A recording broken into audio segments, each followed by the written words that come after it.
FREQ! Welcome back, you guys. We have a super fun solo episode going on today, and it is about the topic of the evolution of music. So we're millennials, and, music for us really started at the CD era, but we've seen things really change and progress and evolve over time. We're going to dig into all that stuff. But first, we're going to just kind of talk about how we've been doing. So, Tori, how's your weekend/week/last few days?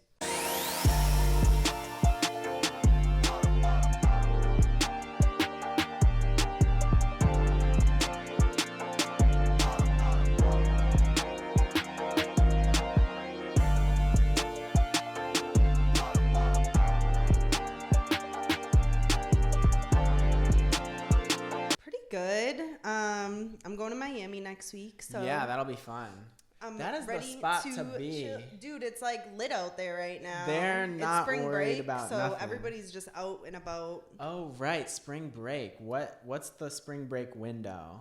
Honestly, I don't know. Somebody just told me it's like kind of like all month. Okay. Because right, because different schools do different things.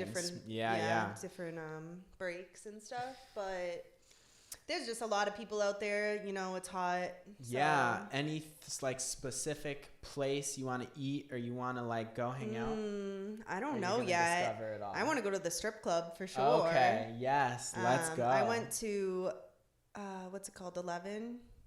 Yeah, I went to 11 once and that place was fucking crazy. Okay. So I would definitely like to go there if it's open. I don't know what exactly is open. I have to look it up. I mean, I did reach out to a few bars and clubs to try to DJ, but more not huge clubs, But other than that, I'm excited to go relax on the beach, and it's my friend Tati's birthday. Shout out to Tati. Happy birthday, Tati. So yeah, we're going for her birthday with some of her girlfriends, little girls trip, and I ended up extending my trip to 4 days instead of 3, and I'm just gonna chill the last day by myself. Take a day. And yeah, other than that, just working. All that. Making money. Money's flowing in right now. Money's doing good. Everybody just got their stimulus check. Let us know in the comments what you're spending that on. Yes. What are you guys going to spend it on? No. I bought some new headphones. Yep. Because mine were 10 years old and it was time. Yep. I just bought a new microphone. Or I'm going to. And kind of test that out. I've been doing behind the scenes for music video shoots. Shout out Peter Parker Media. We've been going crazy with that, and he really taught me a lot about being in the field and doing a music video, and he brings so much energy to it, and he kind of he's actually worked with DJ Khaled before, and what he really taught me about being on set is just bringing this high energy. So he's just so full of himself on set and so confident, and he really commands a set, and I'm just man, I don't even know if I can bring my energy level up to that to get it done exactly the way he does it, but I know that I'll kind of create a style around that. Yeah. And then I have a friend visiting from San Diego this weekend, so we're gonna try and do some fun stuff. Might check out downtown LA and check out their food. They have a little market that goes on Sunday, so might try and check that out. That's fun. But yeah. Oh, also, I'm curating for my entertainment company D2R a weekly playlist every Wednesday. So I'm taking submissions. So any artists that want to send in their music, send it in. I'll check it out. If I fuck with it, it will be on there. And if not, then I'm sorry. It won't be on there, but just being real, it's not for everybody. But yeah, keep trying. Keep sending it, because keep grinding. But dope. So let's get into Wednesday, it. That will be out. I think it all starts with CDs. I have some great memories of the Walkman CD player, and just going around with that, borrowing CDs from friends. They were very interchangeable, and it was a different era of music where, I feel everyone listened to the same stuff that was kind of on the radio, And so what was your first CD? My first CD was, so I'm not sure positively, it was either the Eminem Show or, wait, Curtain Call or the Eminem Show? Fuck, the one with the red curtain. The red one is Eminem Show. The Eminem Show. So it was either the Eminem Show earlier, or it was Get Rich or Die Trying. Okay, so both red cover album art. It was one of those. Art. Yeah, that's interesting. Did you and just was like, I was just fucking looking it up, you know. You just saw me looking it up, and the time of the album was 1/17, which is my birthday. So I was like, all right, that's weird. I was like, yeah, it was this one. But when I looked through the songs, I was like, yeah, it probably was this one. But it's funny because I remember it came out, Get Rich or Die Trying. I remember like having my dad take me to Target to go buy that CD. Like I can just like literally remember the moment, like getting it and sitting in the car and like looking at it, like opening it up. And I don't even think we had CD players in the car at that time either. Really? Actually, no, we did. We did. Yeah. No, I don't think my dad had one in his car, but I know my mom did. So I remember using that, and then I had my little CD player, like radio, in my room. Gotcha. Which I always fucking the bummed. Hybrid. Wait, so was it like mini boombox vibes? Like one of those like little round ones. Yep. Pop the CD in the top. My mom still and, like, uses it, like, that. Pops up. My mom still has one of those. But yeah, like I remember those, and like honestly, probably before that. But I don't remember if I bought them or my mom just bought them. Okay. But I remember like all those now that's what you call music shits. Okay. I remember like when my babysitters would be there and I would be like, oh, my mom doesn't like me. She's out, like doesn't care about me. And I would be in my feelings in my room. And like listening to like the sad songs on there, like falling asleep crying for no reason, just being a little dramatic kid. But yeah, I can like just picture those moments. It's so weird. I have a vivid memory, which you were talking about, of going to the store and buying my first CD with my own money, and it was Eminem Encore, and this is a song I had already borrowed from my friend Steve, so I already knew I liked it, and then they had the parental advisory sticker, so you need that adult to go hook you up. Oh my god! And so like I was just like doing some sneaky stuff. I didn't even think about that. I was like, I like gave it to my mom. I'm like, oh, I'm gonna look at something real quick. Just take that through the checkout for me. Here's some money. And then I remember getting home and I was like, I had these like ghost stickers. And I put a sticker over the parental advisory part, so I never like got busted. And that was. I was jamming to that. I remember just like sitting with my friends in the living room playing like Uno and then like playing Eminem and just being like so into it.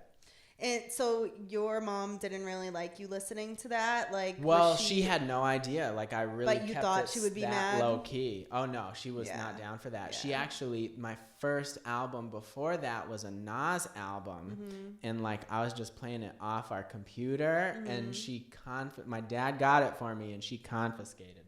Shit. But that was that Nas. I know I can be what I want to be. Oh my god, yeah. And my dad liked the message, but then some of those other songs had like swear words in them and were like super intense. But yeah, CDs. Okay, so where did it go from CDs? From CDs, like just having. I mean, you know, we had our phones with our we had music on our phones and like ringtones and shit. Yeah. And even I remember I had a Sidekick. Yeah. And it was the Sidekick 3, and you could download like wallpapers for it, and there would be music when you flip the phone up. Like you can add the music when you flipped it up. It would be like this. I don't even know how the fuck I would download that shit. I have no idea. I was like in 5th grade doing that shit. I don't even know. But I just remember like I used to have like that, and like before that I had just a flip phone, and I had Party Like a Rock Star as my like collar back tone. Yes. Fucking collar back tone. And then I had like all my ringtones and shit. I can't think of like my other ones. I really can't. It was like so long. That was probably like 3rd grade. You know what's funny is like I did not have the like my cool friends had that, but I feel like I just didn't have the ringtone money or access to the internet. I don't think my household was on the internet until like I went to high school. So my internet usage was at school, and then like I come home and just watch TV. So I did not have access to like that type of thing. But I mean, I loved all those songs. Those songs were hot at the time, and I was all about them. Yeah, I feel you. Like, I remember like after that, just like getting on Limewire and shit. Like, this was probably when I was in 3rd or 4th grade. No, actually it was like 4th grade for sure. Like 4th, 5th grade. I started just like I had a PC, and like the PC was mostly like for me and my sister. Like my mom didn't really like use the computer like that. It was just like something we had it in our room eventually. And I would just be browsing like LimeWire, and what was the other one? There was another one. Fuck, why can't I think of the name of it? Oh man. Yeah, I know what you're talking about. It was Napster? like one. Napster? No, it wasn't Napster. It was like another one that you had to download the app, like LimeWire, and I'm not gonna think. I can't remember, but like I just remember like downloading mad music. I used to burn CDs. You burn CDs for people? I used to do it for just myself. Nobody like, I realized like all these little businesses you could start with just the internet, but it's like there was a lot of opportunity. It's just like people hadn't put it together yet. And I feel like, you know, I was so young doing that shit. It like really amazes me when I like think back and look at it, because nobody was like telling me to do these things. Like, yeah, you were way how farther did along than I me. discover this shit? You know, like how did I get into that? I don't even fucking know, because I was listening to Lil B in 4th grade. Like a lot of people can't really say that shit, but you know, like I was like burning CDs with the pack on them, and you know, just like listening. I mean, honestly, my babysitters may have put me on, because those are some dope babysitters. Yeah, shout out to my babysitters. Like they literally, I mean, they played a lot of hip hop music around me. Like when we would go out somewhere, like they would be bumping Jammin' 94.5, like all the old like early 2000s R&B, hip hop. Okay. Yeah, so I feel like they probably like put me on to that, because I don't know how else I would have like discovered all that shit, like not from my parents.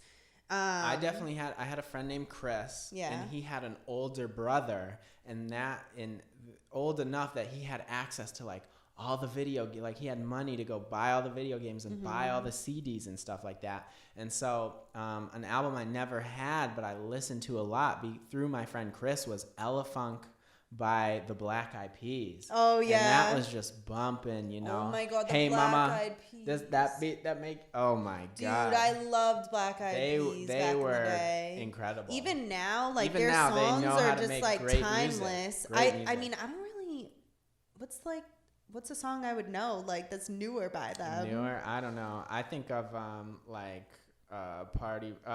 Tonight's gonna be a good night. Like you can go to the club and still hear that song. Yeah. And I love like Where Is the Love? That song's so good. And Fergie, fucking Fergalicious. Oh my god. Did her thing. Did her whole Loved solo that career. song. And Glamorous. Yeah. She was with like Ludacris. Ooh, she was fucking boss. And oh my god, music videos. Shit. Like, what were your favorite music videos? Oh my god. Like I used to love flipping back and forth from MTV and VH1. Okay, yeah. Just like all the time I would be watching music videos. Moment. Yeah, that was a moment. I just vividly remember 106 in Park, T.I., Big Shit Poppin', Little Shit Stoppin', and that song was like number one on BET 106 in Park for like 23, 24 weeks straight. Wow, that's crazy. And that was like, that's a visual that's just ingrained in my head. I always think about like Ludacris videos and like Usher. I loved Usher back in the day. I liked Red Light District Ludacris. was like my jam, where he had the music video that was a parody of Austin Powers. Oh yeah, that video is so good. Yeah, that one's sick. And what's that? What's the one I'm thinking of? The one where he has the big arms. That's the other Get one Back. that really stands out. Get Back. As like a visual. And that was a good one. You know what's interesting? They're able to up-res a lot of 2000s music videos into HD now. So like you can listen to Fall Out Boy and watch like the Dance Dance music video in HD, and it looks really good. That's crazy. Yeah. That's so cool. Yeah, technology. Whoa. That's so interesting. Like, I wonder if they could do that with like black and white movies. I wonder if they're gonna be able to go and get like, because I think of like Michael Jackson Thriller. Like if they could like up-res that, but I mean that was really shot on some like completely like not digital stuff. So who knows? But the technology's good. It's crazy. Yeah. Where were we on the timeline? Our first iPod. Okay. Yeah. So you have some. We have a show my and tell. iPods. Yep, show and tell time. So yeah, I like sometimes I just hold on to things, and I'm not a hoarder, but there's some things that just like I have to keep. Why not? So this was my first iPod. I think this is a Nano, and I'm pretty sure I got this when like Candy Shop came out too. So it's like around that like same time, 2003. I think it was, right? Yeah. Or, I think it was like 2003 or 2004. Maybe I got this a little after that. Shit. I don't know, but I remember that was def on this bitch. Oh, yeah. So this was my Essential. first one. I'm sure so many people have the same songs on there. On the back. And then after that one, I got, you know what? I think this was my sister's. Okay. And I just have it. Acquired so, it. Danny, I have this iPod of yours that she probably got, like, this was probably the newest one, like, that she got. I mean, not the newest out, but, like, the newest out of the ones I have right now. And then I have this iPod Touch. Can we just, like, look at this? The size? I mean, definitely... an inspired design. That shit's small. We took a cheese break. Also, my memory card was full because we've just got so much content. We're back. We are back. All right. And we are talking about mixtapes. And we are talking about mixtapes. What are your favorite mixtapes? Okay. Dude, I'm so bad with names of shit. Like, I have to, like, see cover art to be like, this is one of my favorites. Like, the art is so important to that. I'm so bad with names. Like, when people ask me that, I'm like, I feel like I'm dumb as fuck. But then I'm like, nah, I literally just don't remember names in general. I'm more visual. Yeah. So like, a lot of mine were, like, a lot of the mixtapes I was listening to, like, the first ones were like, Waka Flocka, a bunch of his. Yeah. I think it's shit. And I think a lot from this point on, honestly. From this point on, Waka Flocka started this new wave, right? Very drill centric, less lyrical, and from this point on, pretty much every new generation of music got a lot of hate before it got a lot of consideration. Because now everybody kind of loves Waka Flocka, loves his style of music, and we see how Chief Keef ran with that and kind of iterated on it, and then that spread out into we see drill over in UK, and we see it having its big moment in New York right now. But the people like Waka was getting hated on, like he's not a rapper, like the thing he's doing, that's not rap. But I liked that. My big mixtape was definitely Days Before Rodeo, Travis Scott. I listened to that all the time, and I was like, whoa, this is inspired. This was later in the mixtape days. Like, I definitely downloaded off DatPiff onto my iPod Nano, 8th generation, the gray. Love that thing. And I was bumping that in the car with the right wire. That really stands out to me. Yeah. I have a bunch that stand out to me, honestly, because that's like kind of how Tori Doublecup started. Okay. That's how Tori Doublecup started. That's like, the beginning. I was bumping a lot of Juicy J, Krayshawn a little bit, because of Juicy J, Wiz Khalifa, which I ended up going to one of his shows in like 2012. He was one of my earliest shows too. That was Big Sean opened up for him before Big Sean was big. So that was really cool to see. But that was like back in those mixtape days when I was listening to him and Mac Miller and who else? 2 Chainz, Rick Ross, Lil Wayne. And I think those guys that you're talking about are really credited with bringing hip-hop music to a really wide audience and the college audience, which really changed the dynamic. I had some really awesome like spring concerts at UMass, where I went to school, UMass Amherst, and those were some of my first concerts. And so they're booking hip-hop artists for your first concerts, and that really sets the trend. Shit. Yeah. I feel like... So, the Wiz show. I want to go to the Wiz show for a minute. How was that show? Like, it was, and who'd you go with? It was good. It was in Lowell. I went with one of my friends. I went with this kid, Rocco, and my friend, Jamie.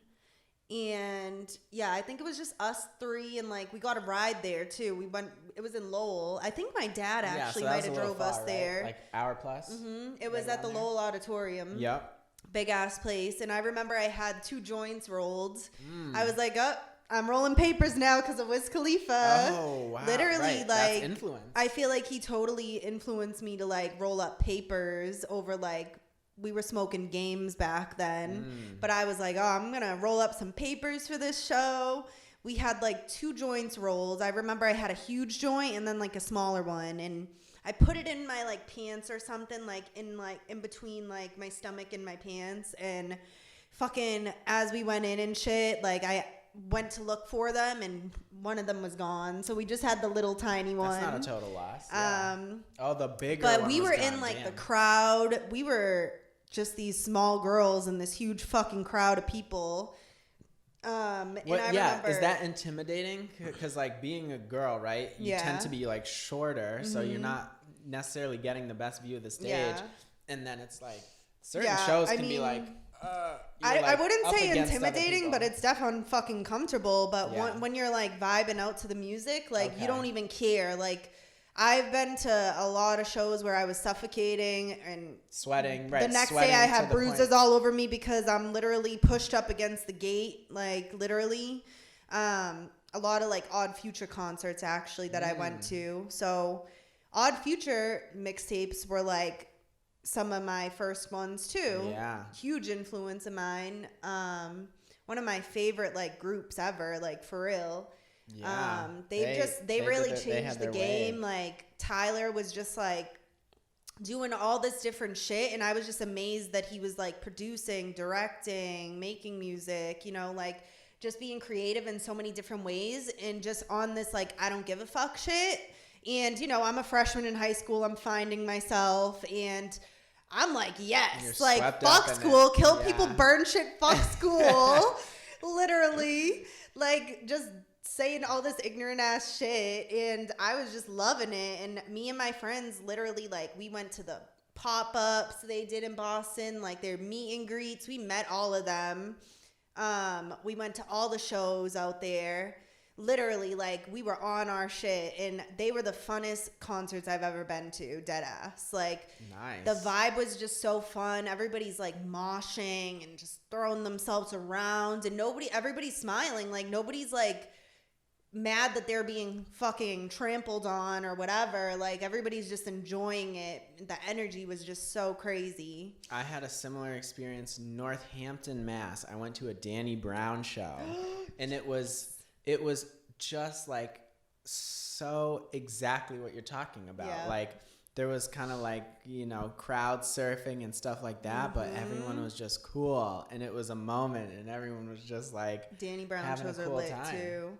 And that's how I met my best friend Jaina. Literally, we went to a Danny Brown show, and you're tatted. This is my first tattoo, and that I knew about. Shout out to Danny Brown, Triple X, one of my favorite albums ever, honestly. And you know, I met my best friend at his show, and I went to a show with him and Action Bronson with my ex, and my ex fucked with Action Bronson a lot. So, and he fucked with Danny Brown too, but I never like listened to Danny Brown before that. I listened to Action Bronson. So you were exposed to Danny Brown's music in the live concert setting. Yes. Wow. So seeing that, oh my God, I was just like, holy fuck, like everybody's screaming his lyrics, like, and he's just like fucking crazy. He has his gap and like his crazy and he hair, sticks out his tongue. You know, just like mad goofy and shit, and I was just like, I love it. So after I saw him that time, I went to another show, and I fucking just wrote on Twitter like, somebody go to Danny Brown's show with me, and nobody wanted to go. And eventually like Jaina hit me up on Twitter and was like, I'll go with you. And like at that time we just knew of each other, but we didn't know each other like that. God. We were just from the same city. So we went together, and we had the best fucking time. I remember some dude was like trying to touch me, and like she like literally was like, bro, like get the fuck off her. Like she stood up for me. I remember that shit so good. And I just like loved her for that, because I didn't even know her that good, but she was like sticking up for me because I wasn't like sticking up for myself. But yeah, like we've been best friends ever since. So shout out to you, Danny Brown. Danny Brown, bringing people together. Yeah, for real. Like I just miss concerts so much, dude. Oh, that's what we've been going the without. The energy, like of concerts, is just like some other shit. And like to bring all these people together that have like all like so many different things about them, like not too much in common maybe, but like they can all relate to the music, and like just like not relate, but like just vibe out to the music together and just really feel it. And like feeling that energy is just like so there's beautiful. There's a oneness to you know? Like humanity is like, oh yeah, we have all these differences, but it doesn't matter in this context. It doesn't matter at all. And music does that well. Sports does that well. It's just like somewhere together to like let go and bring people together and just enjoy it. And like nobody's talking either, you know, like there's no time. No, you can't talk at a concert. No. Like you're just straight vibing and like zoned into that. But that's why I'm not crazy about like the virtual events, because it's not like that. Like you're not totally focused on a virtual event compared to if you're actually there in person, feeling that fucking vibration of the music in your soul. Like it's just so different, and I fucking can't wait to go to a concert again. Yeah, me neither. I'm ready. I'm already saving money, and I'm gonna like fly to like a concert. Yeah. And I'm not sure what it is yet, but I'm just getting ready. Why fly? To just like go to explore a new town, plus like to have that weekend adventure of like, okay, concerts are back, and now like I'm here discovering this whole new thing with an artist I already know I like. So like seeing the different crowds in different places would be really cool too.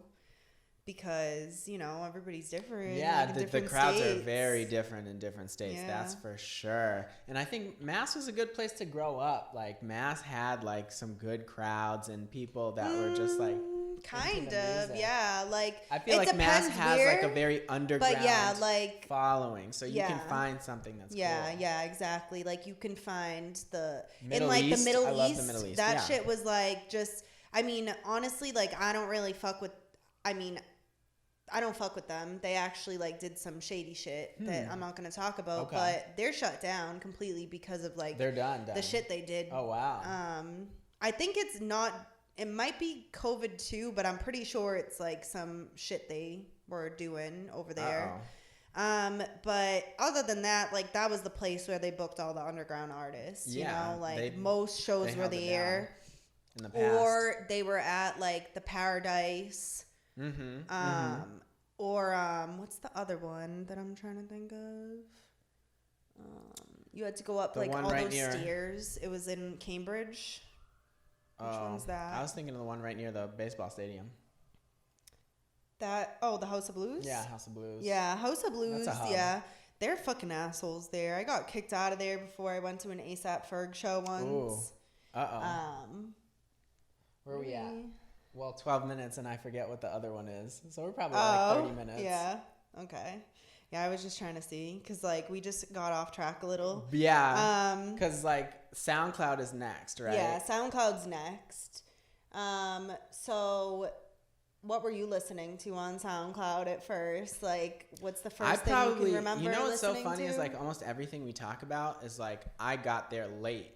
Yeah. So like I was late to the DatPiff era. Pretty much completely skipped the Limewire era.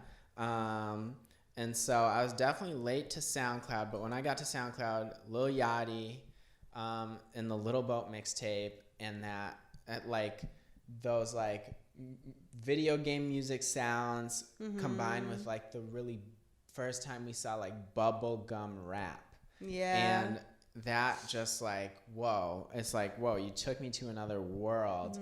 And again, like the wave of people hating on that sound, but now we can look back at it and say, wow, it was something special. Yeah. How about you? Shit. Honestly, I was saying Playboy Cardi, but like when I'm trying to think about it, it was definitely way before Playboy Cardi because I was making... No, actually, no, it was. It definitely was because I started making playlists in college. Okay. Like my freshman year, I just started like, oh no, actually, I think probably my freshman or sophomore year, I started putting together playlists, like just digging deep into all these underground artists, like mad different artists. I would play like, you know, the Discover thing or it was just like recommendations for you or some shit, and I would just like listen to all these different songs and let it keep going. And damn, I'm trying to think. Like I really think Playboy Cardi just sticks out to me a lot. He definitely had his claim in that time. Yeah, and like a lot of old, like even like just shitty quality songs that were just so the distorted good, like, sound that just works and like very roughly mixed, and this idea of like people just liked it because of the fact that it's like, oh yeah, this is raw and authentic. Yeah. This is just some kid in his room, and there's a market for that. Like no one would have thought there was a market for that. Yeah. And SoundCloud really just brought these artists to the spotlight and became this great outlet. Yeah, legit. Like I remember hearing like Fetty and Beef and you know what else? Fetty and Beef were like the big ones, and then Broke Boy, of course. Broke Boy. And then like I went to this Playboy Cardi concert in Boston. It was at the Hard Rock, and it ended up they fucked up, like whoever promoted it. Okay. But it was supposed to be 18 plus. Yeah. But they didn't put that when you were buying the tickets. So a bunch of fucking underage kids came because that's who was listening to Playboy Cardi. Sure. You know, the youngins. There wasn't old heads there like listening to Playboy Cardi. Right. Even 18-year-olds. Like so there a wasn't. lot of people didn't get in. So they fucked up though because, you know, they sold the tickets to these kids. They were kids that their parents drove them from New Hampshire. Oof. Like people came like from far away because people weren't booking Playboy Cardi at that time. Like that was like before he was big. Like this is before he blew up. He had something going. Such a big underground following that it's like I don't think anyone was prepared for how popular he was as a SoundCloud rapper. Because at that time it was like, oh, you're popular on SoundCloud. Like that wasn't that was a hard thing to market. For sure. And like that was something I was always into. I was always into like the more underground music. Like, I mean, not always, obviously when I was younger, like I fucking listened to whatever was on the radio and shit. But as I got older, I started listening to mixtapes and stuff. And then going into SoundCloud, I was like, oh yeah, like there's so many like talented artists out there that are just making like way different music, like different sounding music. You know, just taking all these different aspects, and I just like really appreciated that. and being able to like find somebody that eventually blows up, you're like, oh shit, like I was listening to them before, like I supported him and was part of his growth. Like that's really cool. So, and like just seeing how they changed since then, like it's so dope. But and in their case, elevated. Those guys really elevated. How about Uzi? Was Uzi on your radar? Uzi, I started listening to him in 2016. I remember Sub-Zero very clearly. He did a show in Boston that was pretty lit at the Middle East, but I didn't go to that. But I saw people posting it on their stories, and like then I was like, oh shit, he's fucking fire. So then I started tapping into him more, and then I went to Made in America festival in Philly. I went there in 2016. Oh, nice. And I saw Uzi perform there. I actually like made eye contact and he waved back to me and my friends because we saw him like walking through like where all the food was and shit. Yeah. And I saw him and Brittany and I was like, Uzi! Like I yelled over and he looked back and like smiled and waved and I was like, oh my God. Oh, and he had like his pink hair.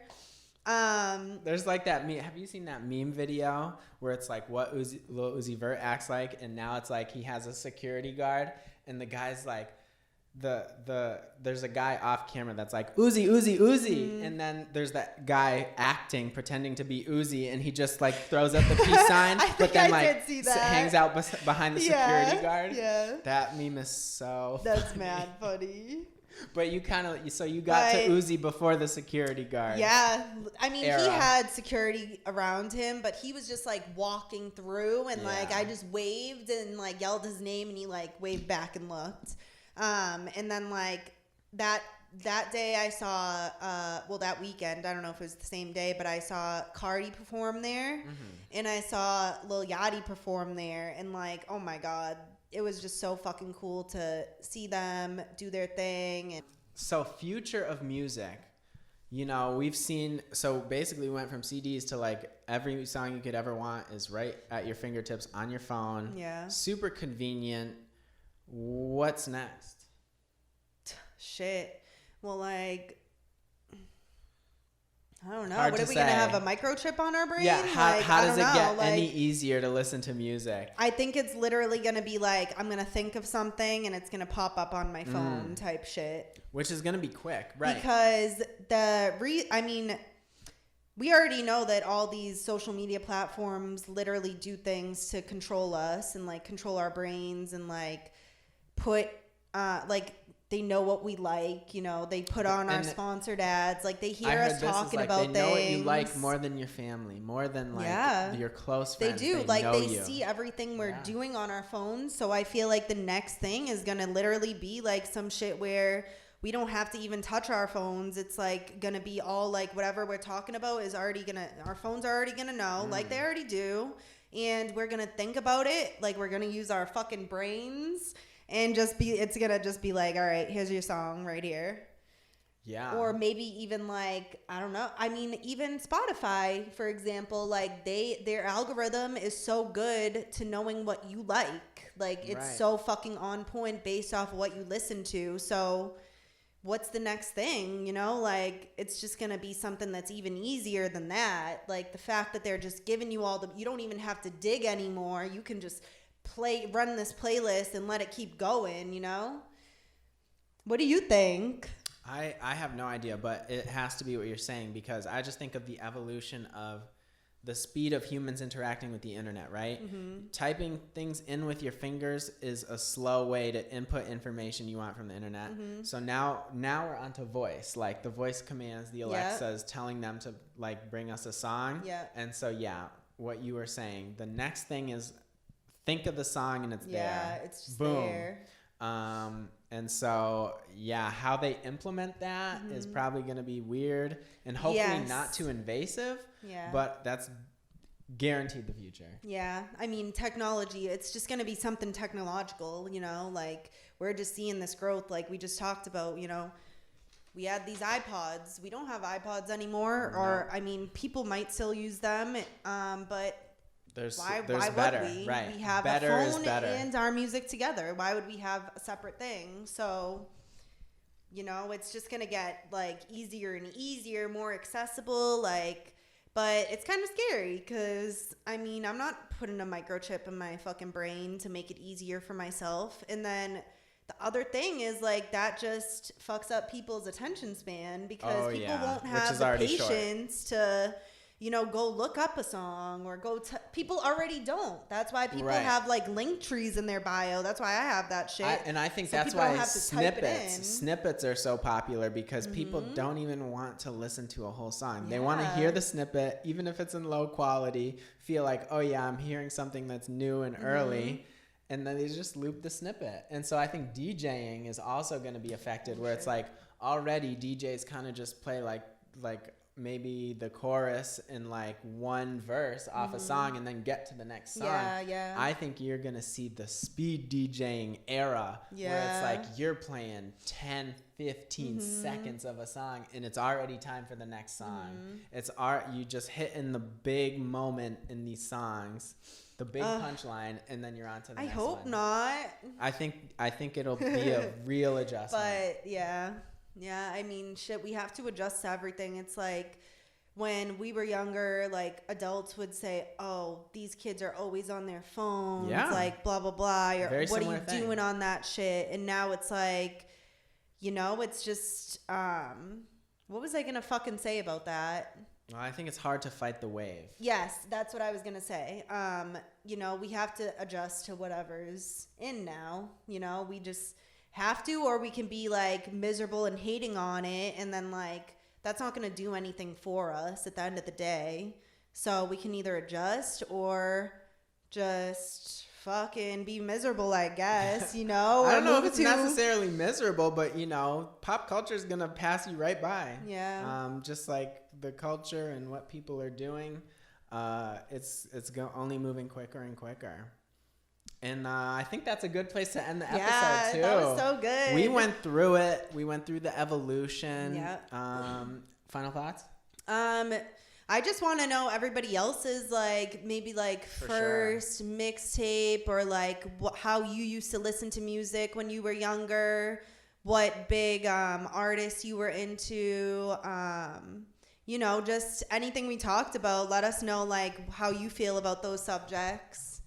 And yeah, like we definitely want to do more of these solo episodes, talking about different shit. And this was a really interesting one. This is fun. And yeah, let us know like what else you would want to hear us talk about on here. All right. FREQ podcast. We're going to be back next week. We're signing out.